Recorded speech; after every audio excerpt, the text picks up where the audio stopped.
আমাদের সামনে যখন কোনো ইসলামিক ভিডিও আসে, যখন কোনো আমাদের প্রিয় নবী হজরত মুহাম্মদ সাল্লাল্লাহু আলাইহি সাল্লামের হাদিস আসে, তখন আমরা এড়িয়ে যাই। ভাই, তখন আমরা সেটাকে অ্যাভয়েড করি, এড়িয়ে যাই। আবার যখন আমাদের সামনে কোনো গান বাজনা আসে, তখন আমরা সেটাকে মনোযোগ দিয়ে দেখি, শেয়ার করি, লাইক করি। ভাই, আপনি পরকাল নিয়ে চিন্তা করেন। আপনি একটা কথা মনে রাখবেন, আপনার একটা শেয়ারের মাধ্যমে আপনি জাহান্নামী হয়ে যেতে পারেন। আর একটা শেয়ারের মাধ্যমে ইনশাআল্লাহ আল্লাহ আপনাকে জান্নাতেও দিয়ে দিতে পারেন।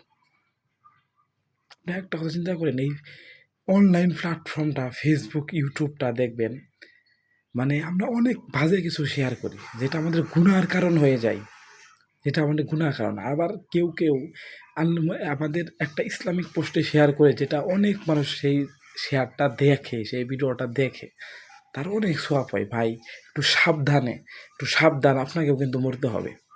একটু সাবধানে লাইক কমেন্ট করেন। আপনি কোথায় লাইক কমেন্ট করতেছেন?